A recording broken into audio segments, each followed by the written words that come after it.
Welcome to Flyline Podcast, where we enjoy the interesting stories behind the legendary guides and fishing luminaries connected to Maine fishing.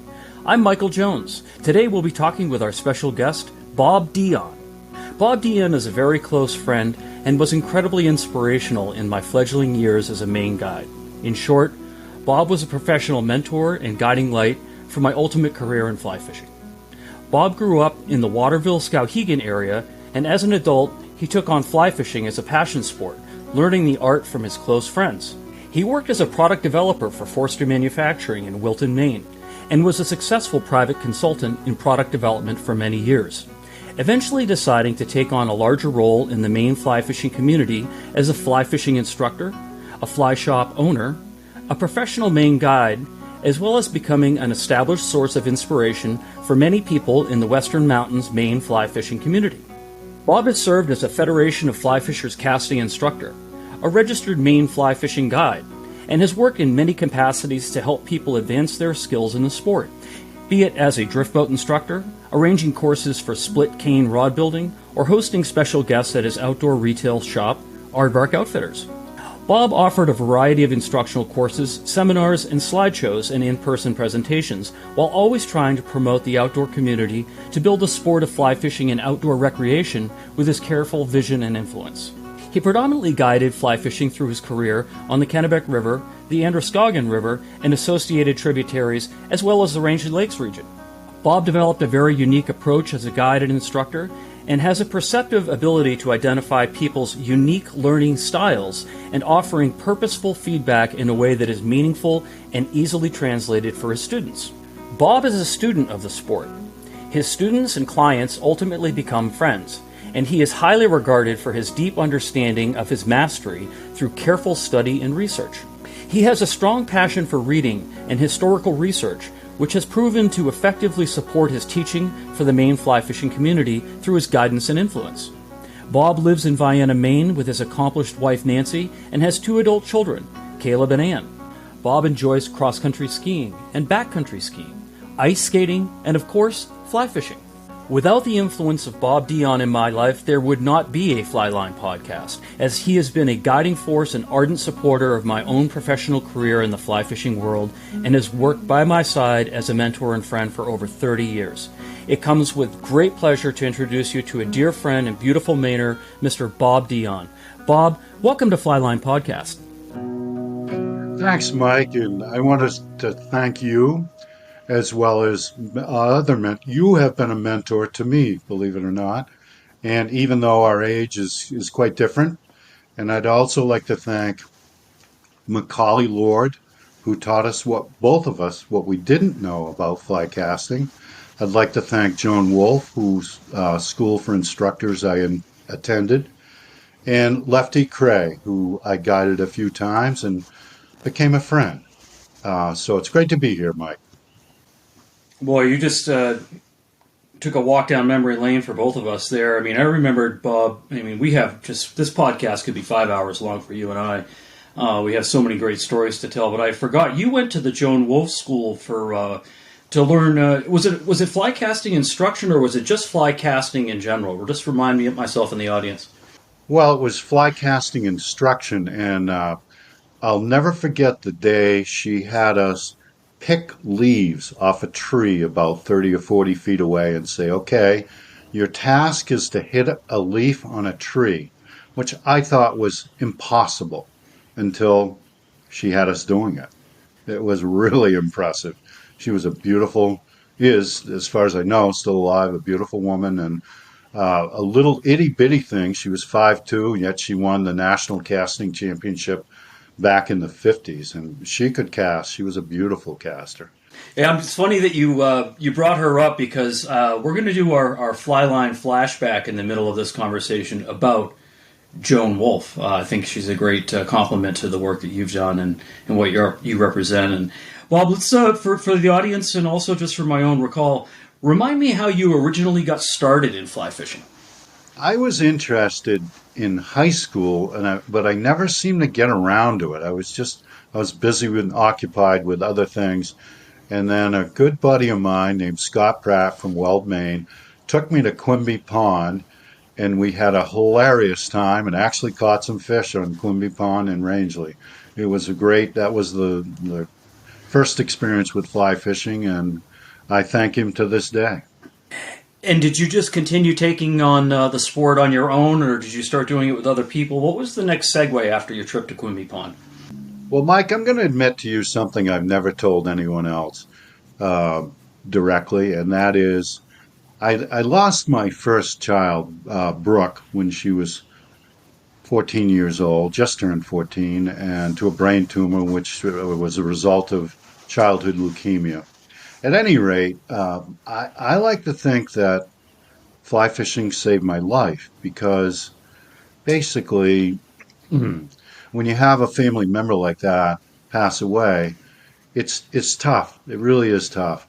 And fly fishing became a passion in which I could become completely absorbed, and it really helped me through a tough time. And I'll always appreciate that about fly fishing. Absolutely. I think I met you not long after Brooke had passed, and it felt to me like your family was a broken puzzle. You were together, but you were all not connected. Just something had exploded, and you all were great as individuals, but it just seemed to me like you were fractured in some way. I can't think of a better way of explaining it other than it was an awful thing to be around. I can only imagine the experience of losing your child, especially when she lived as long as 14. Brooke that losing her must have just been a hole that took forever to fill and probably never has. That's a good way of saying it, Mike. And it wasn't just me. My wife was devastated, of course, and my children were too. But happily enough, we all seem to have learned how to deal with it. And I attribute fly fishing with really kind of saving my life. Never said that before. I agree. I think it's true. I think in some ways fly fishing has saved a lot of lives. I know that when I first started fly fishing, I would lie, cheat, and steal. Come home at 1 o'clock in the morning. I mean, I was badly addicted. And now I'm 53. I won't fish alone. I insist on fishing because I really fly fish just for the companionship, and I enjoy that part of it more than catching fish now. It's funny how, as we age, Joan Wolfe told me this. She said, the first thing you want to do as a fly fisher is catch a fish. Then you want to catch many fish. Then you want to catch difficult fish. But the last stage always stuck with me. She said, you want to catch any fish with grace. And be it a little fish or a big fish, sure, I like to catch large fish, but I also enjoy the intimacy of catching the little tiniest so-called junk fish. I really get a boot out of it. They share something of their soul with you. And it's a way to visit another planet, really. Absolutely, and of course, we've done a podcast with Bob Mallard, and he's a great example of the progression that you just described. Bob started out a pond fisherman, and then went all across the big rivers and drift boating and doing all sorts of stuff and traveling around the world and catching gigantic fish. And now he's right into a little Snoopy fiberglass rod on a one weight and going into these little brook trout streams and just trying to catch a little angel, a little angel in fish's clothing. Well, you can't help but think of him because Bob has truly probably caught more big trout than all of us put together. I mean, he's got a million photos of great big fish, any of which would be a trophy. And now he's passionate about small fish, little streams, intimate environments. And I find myself going the same way, and I bet you do too. Yeah, that's exactly right. But what I'd like to do, Bob, if you're willing, is let's go back before you started Aardvark Outfitters, which we'll talk more about later. But let's educate the audience a little bit about your background with consulting and maybe some of the work you did with Forster Manufacturing and product development, because I know I was very interested to hear you tell me the story about working with croquet sets and lawn games and stuff. Just share the background of that with the audience, if you would. Well, Forster Manufacturing in Wilton, Maine was the world's largest manufacturer and seller of croquet, which was an odd thing because here we are stuck way up in Maine. And I mean, when I say we had market share, we had over 80% market share in the world. We could make croquet sets cheaper than the Chinese could at one time.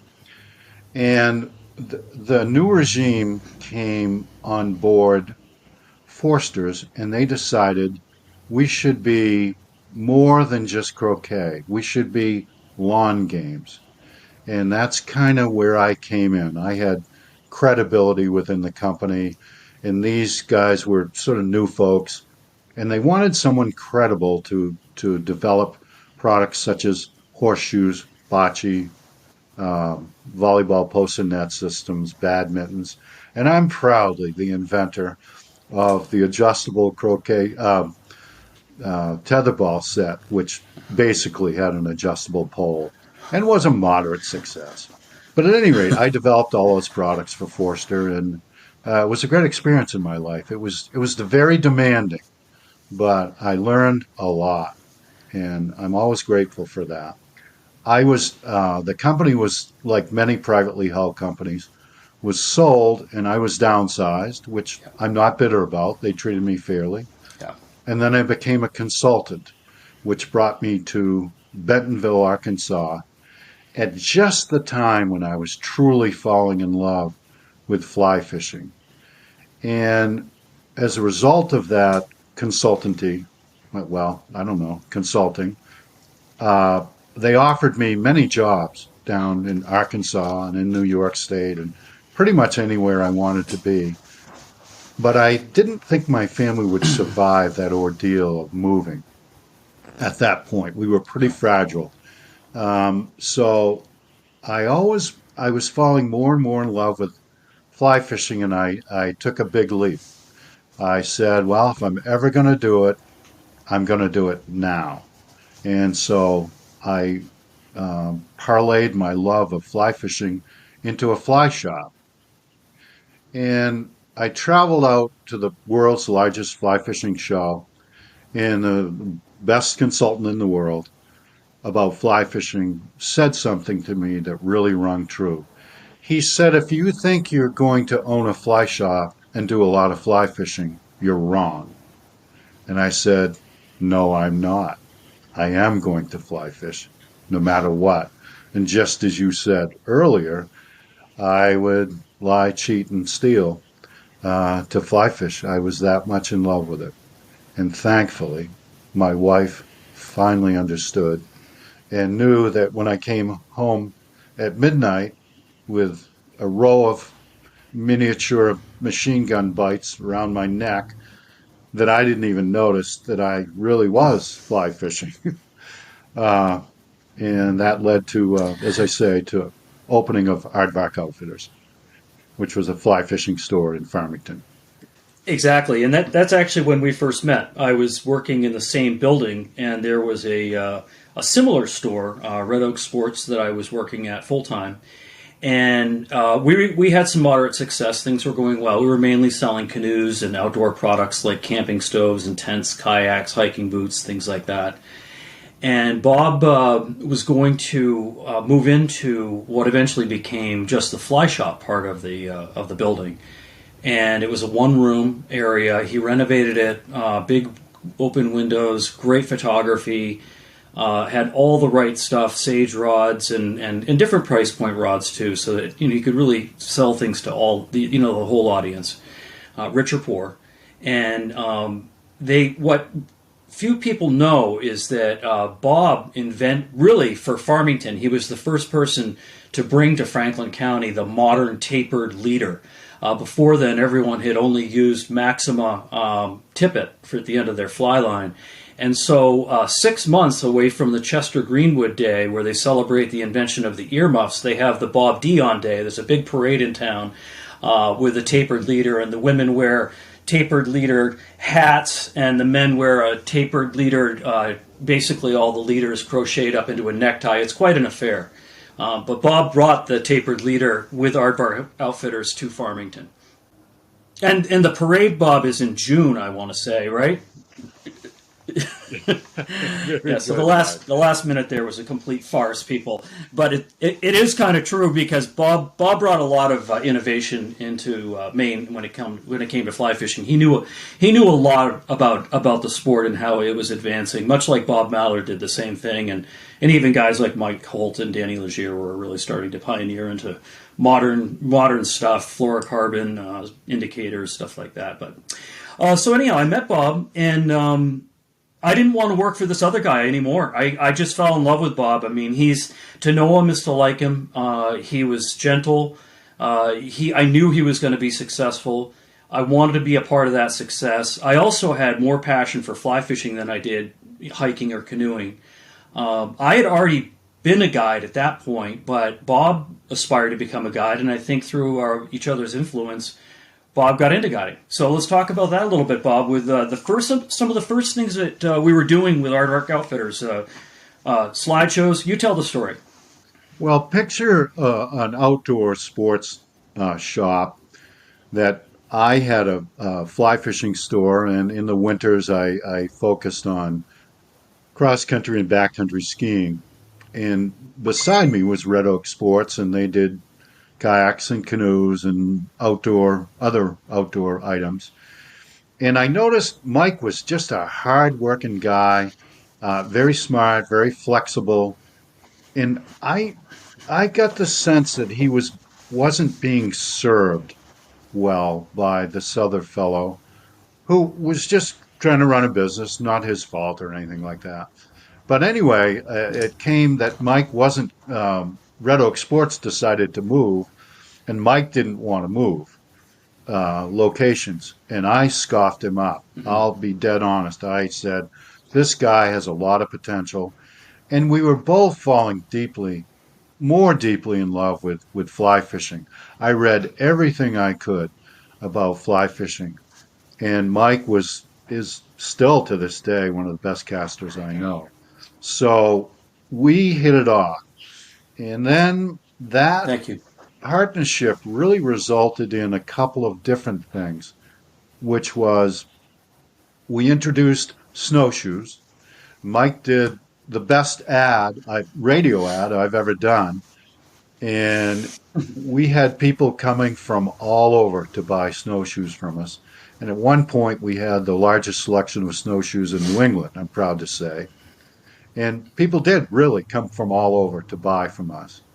We also had a lot of people traveling to the Rangeley area, to the Kingfield area, that soon learned to stop in and buy a handful of flies and get some advice about fly fishing. So the growth was good, and it was a big step to take over the rest of the store, and we had to add other items. We also he and I introduced so-called catarafts, and that led to us going to the New York show, New York Fly Fishing Show, and I'll never forget, we didn't have a chance to go to the bathroom all day long. We didn't have a chance to eat lunch.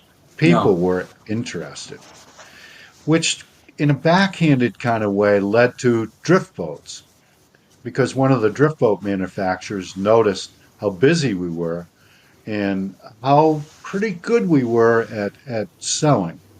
And he said, "Hey, you want to sell drift boats?" Well, I only knew about drift boats from my reading. And out west, you're more likely to see a drift boat in someone's yard than you are a canoe. So this was relatively new to us, and we really took that ball and ran.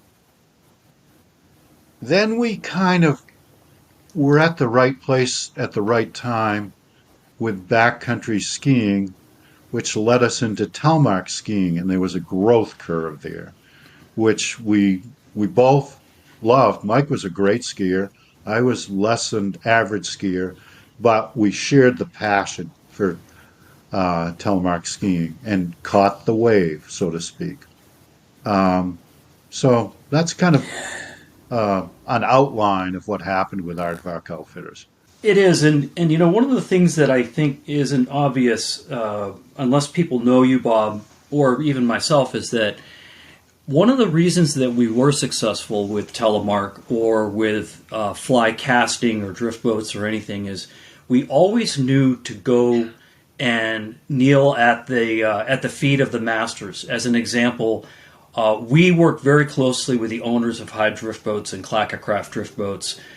We were on a first name basis with the people that were really leading in Federation of Fly Fishers. So I want you to think, the people on the Board of Governors, as well as people like Rod McGarry and others around the country, and going to workshops. And then, of course, when it came to telemark skiing, I did the Dickie Hall classes, and he, at the time, and probably still is, regarded as the godfather of telemark skiing and one of the finest modern telemark skiers you'll ever ski with. I mean, there was Paul Parker, too. Remember we went and saw Paul Parker in Vermont at one point? You and I drove over there to one of the retail stores in Burlington and saw Paul Parker.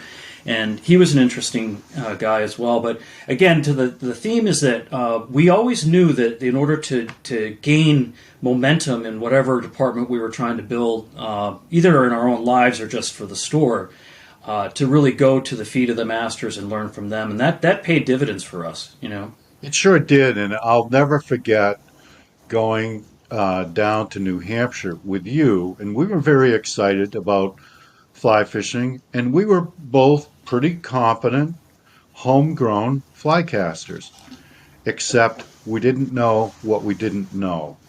And boy, did we learn a lot.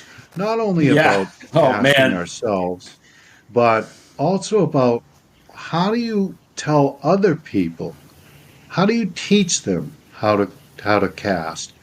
And that was an eye opener for both of us.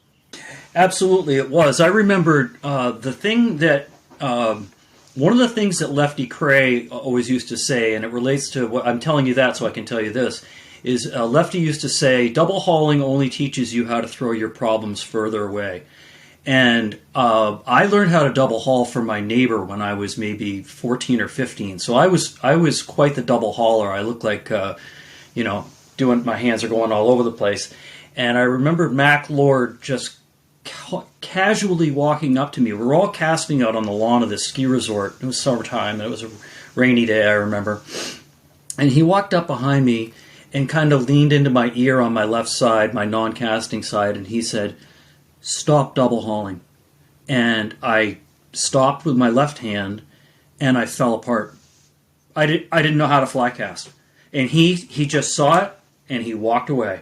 And I was a broken human being. I was a broken fly caster.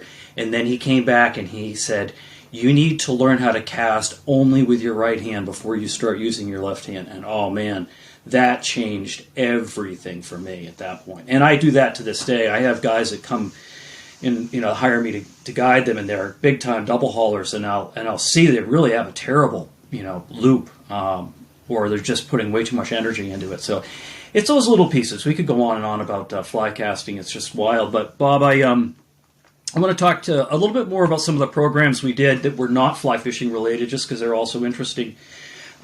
Do you remember having Garrett and Alexandra Conover and some of the other slideshow presentations? Because I thought they did a lot to bring the community together at Aardvark Outfitters. They sure did, and that was a really interesting part of Aardvark Outfitters because we wanted to share with the community some of the experts, really from Maine and the surrounding area, and we wanted to show people what was possible. As an example, not only the Conovers, but Jimmy, who climbed or partially climbed Mount Everest and was an extraordinary climber. And he was a mailman in Farmington.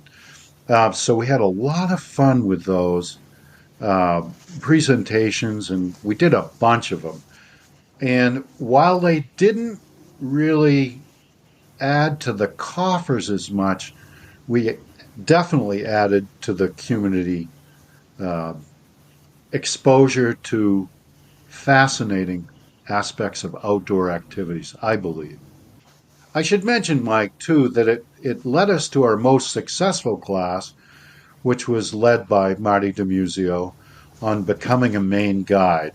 And I'm very proud to say we put over 700 people through that program, and we had the highest rate of people that passed the test to become a Maine guide, and really met a million other guides. And every one of them seemed to add something to our guiding as well. It was a great experience and very successful.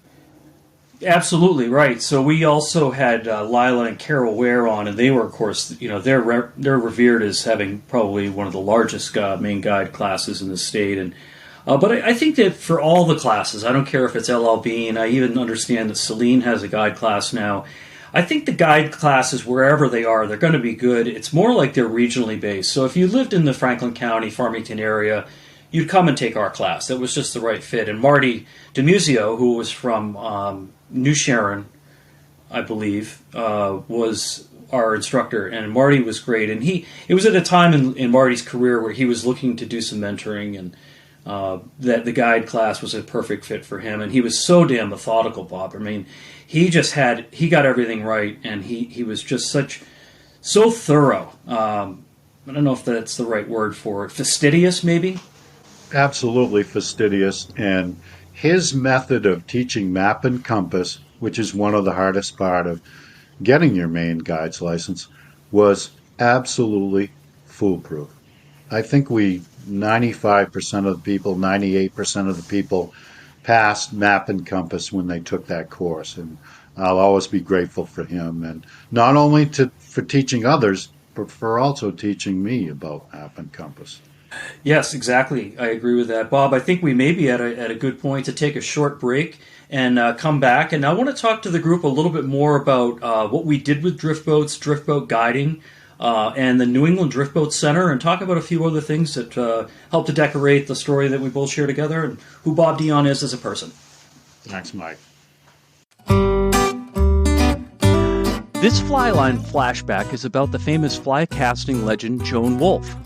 After her first fly casting lesson from her father, she developed a technique under the guidance of mentor William Taylor and instructors at the Paterson, New Jersey Casting Club. At age 16, Joan was crowned New Jersey State Champion and also competed in her first national championship in Chicago. She went on to win the first of what became 17 national titles from 1943 to 1960. In 1947, she scored 99 out of 100 points at a national accuracy championship. That year, she achieved a personal best with a 120-foot cast in one of her first distance casting contests. 4 years later, she gathered further interest from the sporting community when she took the National Fisherman's Distance Fly title with a 9-foot fly rod against an all-male field with a record cast of 131 feet. In addition to competition casting, she was known for trick casting. With a fly rod, she sliced bananas, broke balloons, even snapped a cigarette from the mouth of the MC Johnny Carson on the television game show Who Do You Trust? In the 1960 New Jersey State Casting Championship, Joan performed a 161-foot cast that would have been a record for women if the cast was placed in a championship category. Joan first interacted with Lee Wolfe, a famous angler and cinematographer, filming together. Later, the two were married in 1967, traveling and fishing across the world together. This period of time included both Joan's introduction to salmon fishing, but also her extensive promotion of women's fishing clothing and equipment. In 1978, Joan and Lee moved to Lou Beach, New York, and the Upper Beaverkill River, where Joan carried out her plan of opening a fly fishing school. Teaching was a shared passion for the Wolfes, something they had done sporadically before opening the school. Joan created a curriculum and terms that broke the cast into two parts. After the death of Lee Wolfe in April of 1991, Joan was grief-stricken and concerned about the future of the school in Lee's absence. Robert Redford's film A River Runs Through It was released the year after Lee's death, and its impact on the school was profound. Numbers of women filled all 10 sessions with a newfound interest in fly fishing. Joan was inducted into the International Gamefish Association Hall of Fame in 2007 and the American Casting Association Hall of Fame, and is widely regarded as the architect of modern-day fly casting mechanics. Joan Salvato Wolf is a fly fisher, author, and educator, and is regarded as the First Lady of Fly Fishing. And now, back to the second half of our episode. Well, I'd like to start out by saying I will never forget the day the first drift boat came in, Mike. We were like kids at Christmas. You and I both were. We were just about jumping up and down and clapping our hands because we knew an adventure was in front of us. We were pretty experienced fly fishers at that point, but I had no idea how much fun a drift boat could be here in the waters of Maine. I had no idea. So we went on. I think you sold more drift boats than anyone else in Maine. I believe that to be true. And I sold a few myself. And we learned and learned and learned. And that you were a great rower because of your background as a rafting guide and a kayak star, really. So you taught me how to row on the East Outlet, and I'm forever grateful because I couldn't have done it without you. There's no way I could have made it down that river without you. So here's an official and heartfelt thank you. At any rate, the first drift boat led to the sale of a bunch of drift boats, which then again led to teaching a class on how to row a drift boat, and had the privilege of teaching many of the people that are guiding today still, even including Rocky, who was the founder of the Two Fly tournament, which I know you won many a time. And I was lucky enough to win once. And we had a lot of fun and met a lot of these guides were pretty accomplished, but they didn't really know how to row a drift boat, and we were helpful to them.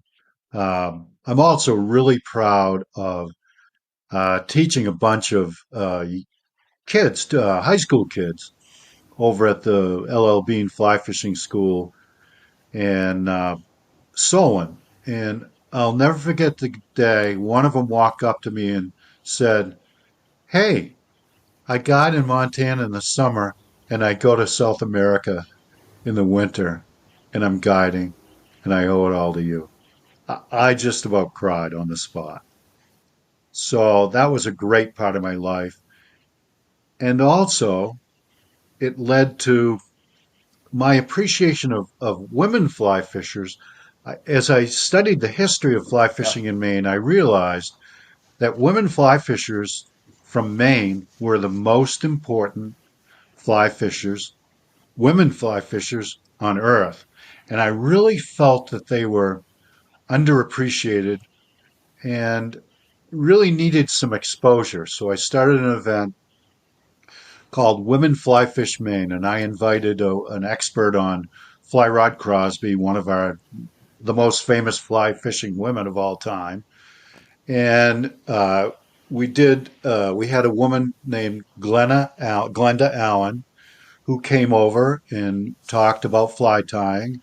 We had Robin Williams, the most famous, the first striper fly fishing guide in Maine, who was a wonderful guide, still is as far as I know. And we really had a great time exposing women. I should mention Bonnie Holden. We had her do a fly fishing class, which was outstanding. And we're able to get a bunch of new women interested in fly fishing, and I'll forever be proud of that. So for the audience, I just do a small correction, Bob. You said Robin Williams, and I think you meant to say Robin Thayer from Richmond, Maine. She was the first woman striper guide.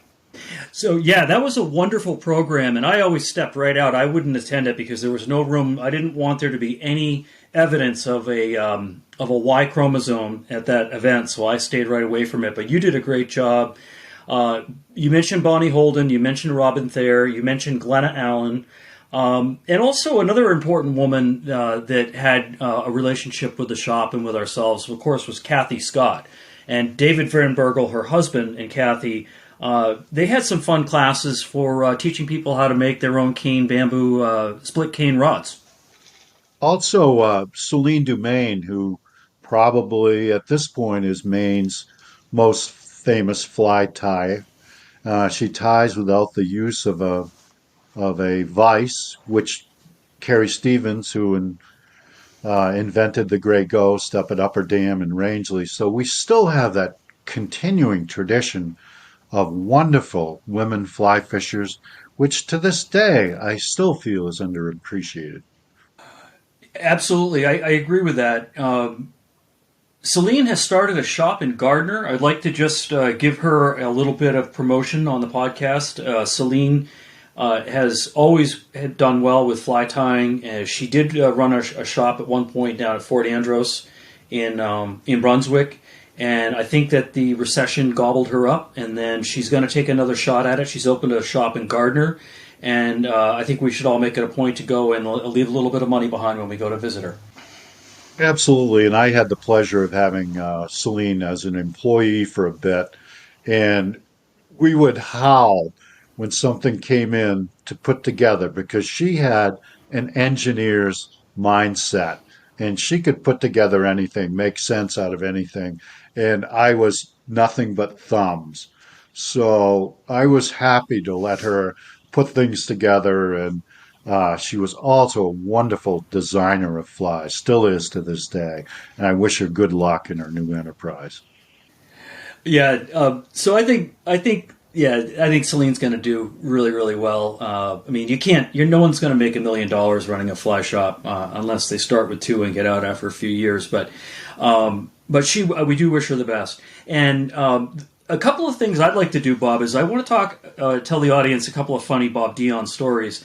One of which was I got invited to join Bob and his group of friends, old friends he'd had, to go to Mount Katahdin to go winter camping, and I had never been to Mount Katahdin, and I had never been winter camping, and we ended up getting in a lean-to at Abol Stream Campground, and I bet it was 20 below zero, and Bob and I shared a tent together and woke up the next morning, and I'll tell you, it was survival.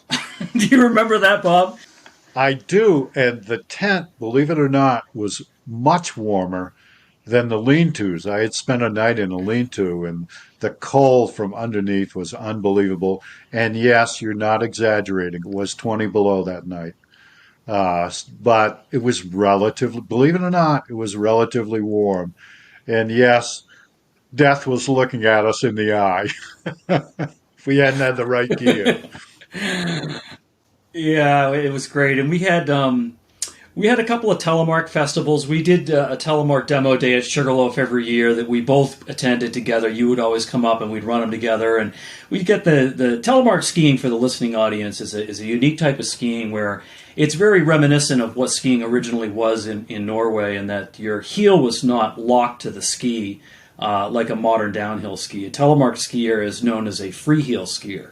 And so if you ever see someone coming down the hill and they're kind of have an esoteric style and their heel is coming up, that's known as telemark skiing. And so we kind of pioneered modern shape telemark skiing at Sugarloaf and Saddleback in the area. And Bob did a great job managing the store so that we were successful at that. And I was good at teaching people how to do it. And we really had a lot of fun. And the demo days were fun. And we had a lot of close friends with like Bill Pierce and Crusher Wilkinson and Jano and of course Steve Prince working at Saddleback at the time and whatnot. We had a great group of people around us in Farmington, and if nothing else, if we weren't making money, we were having a hell of a lot of fun together.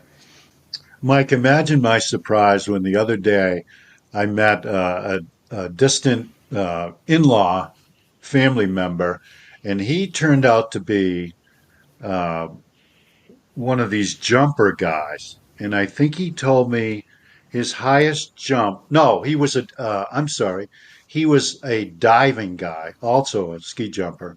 but he told me, well, probably the highest I ever dove from was 150 feet. And I love Aardvark Outfitters. And to this day, I still have people talk to me about Aardvark Outfitters. So you and I really did have an impact on the community. Yeah, it was funny. We always had a lot of fun, and Aardvark definitely was a unique business. I've talked about it with other people that it's a real struggle. One of the things that you did, and I also know that Bob Mallard did it too, is you didn't go down the Orvis pathway. You didn't just buy all of your products from one vendor. You did it. You sought out. I mean, the motto of the shop for the audience was unusually good gear. Bob came up with that, and I loved it. It really was true, and we lived with that motto that everything we had to be good. And so we had the largest selection of snowshoes in New England. So you could buy classic wooden snowshoes that had the rawhide, and we bought them locally, and we also bought them from some other people in New England. And then you could also buy modern mountaineering snowshoes. And I remember this one guy comes walking in. He was definitely a Franklin County old timer, and he's looking at the wooden snowshoes, and he's looking at the aluminum snowshoes with the Hypalon webbing on them, and he says, "Well, I'll tell you what, I'm not going to be putting that lawn furniture on my feet." I remember that, Mike, and that leads to the commercial that I alluded to earlier about let's go to camp. And I'm telling you, we had people come from all over the state to buy snowshoes from us because of that commercial. And again, I'll say thank you because it was your ability to really and truly be the true Mainer that you are. And it came across in that commercial. It was fun. Yeah, I won't be able to recall it because it was definitely scripted, but I remembered it was Valentine's Day, and we had some more inventory than we needed, and Valentine's Day is really the beginning of the end of the snowshoeing sale season, which is not really the end of snowshoeing season, but we wanted to sell some snowshoes that we had, and I got talked into doing this ad for, I think it was WTOS at the time, because I remember it was 105.1 because they were kind of the station that people were listening to. It wasn't quite the grunge station that it is now. And, Mother and I were out. She was bouncing around the woods like a deer, marching up and down the hills like a soldier. And it went on and on like that. And it really was catchy. It was pretty powerful. It was like, as Tom Ackerman would say, it's like homemade horseradish. You couldn't ignore it. And the ad played for a while, and a lot of people got a kick out of it and came and bought snowshoes as a result. And I thought that was pretty fun. But Bob, the other thing that I'd like to talk to you about more in depth is with the drift boating. We started guiding drift boating, and of course, I still do a lot of guiding of drift boating. But talk to me a little bit about when you were learning to row the drift boat, like some of the sections of river that we had around us, because it was a different time then. We had good fishing everywhere around us then. I remember like putting in behind Janet Mills' farm on the South Strong Road and catching trout down, coming down into on the Sandy River and Androscoggin and of course Solon. But you talk a little bit about some of the things you remember about the early days of drift boating. Well, one of the discoveries that we made, Mike, it wasn't just the rivers. We focused a lot on the Kennebec from Solon down to Madison, which is a beautiful stretch of river. It's tougher fishing now than it was back then. We also did the East Outlet, which was, it wouldn't want to be the first place that you rode, I'll tell you that. It was dangerous, outright dangerous, and it was because of your skill that we were able to do that. Had a success story there. But what I wanted to lead up to is we didn't understand how good the drift boats were at fishing ponds and lakes because they were a comfortable platform. And you could take an older person who certainly knew how to fly fish, but they just lost the ability to wade. And you could take 20 years off their life. I remember more than one 95-year-old in the boat, and they just about cried when they were done with that day because they really didn't think they could get to those fish ever again. And it was a pleasure and an honor to guide some of those folks. It really was. Something that comes to mind when you say that is how many people that I can remember that have guided in the drift boat that I was the last person they ever fished with, because of the very reason that you just said, that we bought them more years of fishing, but by virtue of this magic carpet on the river or the pond or the lake, where they could spend time getting access to these tough places that their legs and their knees and their hips and their joints and their energy level just couldn't carry them to any longer, and they were so grateful for it. And helping people into a boat and out of the boat and helping them into their car, it added years. It had literally added years to their fly fishing, and that's an interesting point that you bring that up. I also remember us having a really great time over on the Androscoggin in the area kind of around where in Gilead with Steve Wilson and the whole tribe from the CCA group. Do you remember us doing a lot of guiding over there with them? Yes, and when we originally went over there and looked around, I'll never forget the day that you and I went down and the fish were lined up. Great big rainbows were lined up almost like fishing in the West. It was more like that stretch of river was more like fishing in the West than it was our typical fishing around here. The fish were just lined up. You'd catch the bottom one, then you'd catch the next one up. Oh, they were gigantic rainbows jumping there, which were kind of new to us, really. We were used to catching mostly, as Mainers, we were mostly interested in brook trout and salmon. And yes, we would like to enjoy catching a brown trout or two, but rainbows are a relative rarity here in Maine. At least they were back then. And it was a real treat to explore that river, which is gorgeous, I have to say. Anywhere from the New Hampshire border down, and in fact, up into New Hampshire, we really enjoyed that stretch of river. As I recall, Bob Mallard fished over there quite a lot. I wanted to just return to your story about the elderly, and I'll never forget the one where you took a gentleman, and please correct me if I'm wrong, but he knew it was going to be his last day of fishing, and he wanted to catch one salmon, one good salmon. And you went down the river, and by God, you did. You caught a nice salmon. And I say you, and I mean the guide always participates in helping the angler catch fish. And I'll never forget you telling me he folded his rod up and said, "I'm done." You rode him to the takeout, and that was the last you ever saw of him. And I think of that, and I think what a treat it was for that man. That's the way I would like to go, personally. Yeah, Bob, I think, I don't want to say I forgot about that, but since you brought it up, it's all coming back to me now, and I'd like to just share that experience with the audience a little bit. Again, as Bob said, this guy literally had a week to live. That's what his doctors had told him.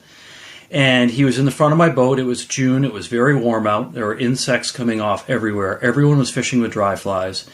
And he put on a streamer fly, a long shank Maine style streamer fly. He was wearing a barbor coat and a sweater, and it was 80 degrees out. So this tells you that he was at the end of his life. And people were catching fish all around us, and I really wanted to talk to him about getting a drag-free drift with a dry fly and all this, but I just knew to just shut my mouth, which, being a good guide sometimes is knowing when to not talk. And so I ended up dropping down below the railroad trestle because there wasn't anybody there. I was on the east outlet. And we caught this beautiful hen salmon on the streamer fly, and I net the fish, and he looked at the fish and nodded his head and motioned with his hand to put it back, which I did. And as I'm putting the fishing net back in the bottom of the boat where we store it in a drift boat, I look and he's folding his rod up, and the line kind of falls down through the fishing guides, and he puts the fly. His hands are trembling, and he puts the fly into the wallet and rolls it up, and snaps the wallet shut, and tucks it into his jacket, and just sits down.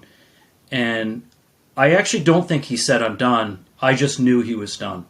And he just sat there with the rod straight up in the air, and I just lifted up the anchor, and we went down to the beach pool, and that was it. It was, I almost cried. I probably did cry a little bit. I don't remember, but it was definitely, it reminds you how lucky we all are to just do what we do and go where we go and who we spend it with. It's so important to live every day to the fullest. And you do that, Bob Dionne. You know, that's one of the things you've taught me, and you've had such a huge footprint in my life, and I cannot thank you enough. And I know that we do a lot for each other. We have a mutualistic relationship. We've done a lot to help each other.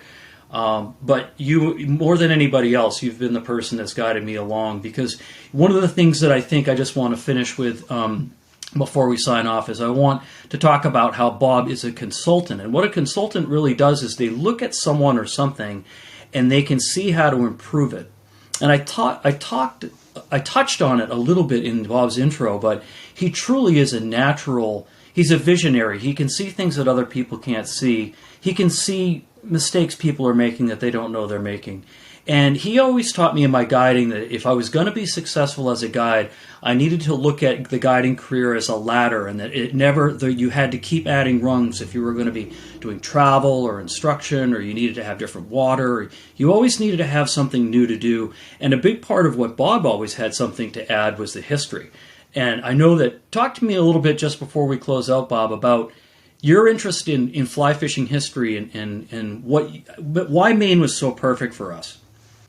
Well, I'm a lifelong Mainer, and my family has been here since the Revolutionary War, and I had an ancestor that fought in the Revolutionary War, and I had another ancestor that died in the Civil War. And so I've always been interested in Maine history, and that group morphed into the history of fly fishing. So I've always been interested in that. And I can't remember what you asked me, Mike. Well, Rangeley has so much fly fishing history, and we were on the main road to Rangeley, and I think that you just took on this passion for learning all about it, and you know, you and Billy Pierce together are the two people that I know that really, really have the history of fly fishing, Maine fly fishing. You're just you're versed in it. You know, you can speak the history of Maine fly fishing as well as anybody. Well, here's the comment I would make, Mike. I've had my days when, sure, the clients landed a lot of fish, and that's really wonderful.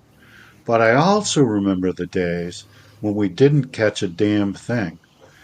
But people were interested in what the river was about, what the history of the section of river was about. And frankly, I received as good a tips on the days when I didn't catch a damn fish as because of sharing the history of the place. So I always thought, you got to know something about where you've been. You got to know what it was like 20 years ago and 30 years ago and 50 years ago. And in your case, because you're Native American heritage, 1,000 years ago or 2,000 years ago. The reason I bring that up is I heard the First Nations address of Maine tribes describing some of their history, and I really got a sense of appreciation of those folks because rivers were so important to them.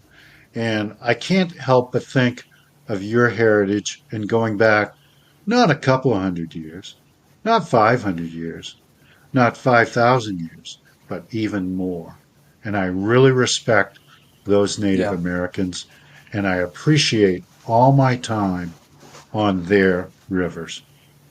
Absolutely, Bob. And I mean, we all have a legacy, and you certainly have a legacy. And a lot of people who have met Bob Dionne or been touched by Bob Dionne are very often very fond of Bob Dionne. And I think that it brings me great pleasure to have spent the last hour talking with you, Bob, sharing some of the fun stories and talking a little bit about the imprint that you had in the Farmington business community and in the Maine guiding community. Both you're a very well respected person, and everyone knows and loves you. So thank you for joining us, Bob. Mike, I want to say thank you again for this opportunity. And as you said earlier, we could talk for 1,000 hours about fun things that we've done. We've just scratched the surface. But thanks for this little bit of time. I appreciate it. It means a lot to us, Bob. Thank you. That brings us to the end of this episode. Thank you for joining us for this intimate discussion, and thank you for listening to Flyline Podcast. A new Flyline Podcast episode will be released every 2 weeks on Tuesdays, so be sure to come back to meet our next famous guest. Until then, this is Michael Jones. Flyline Podcast is a product of Riverside FM.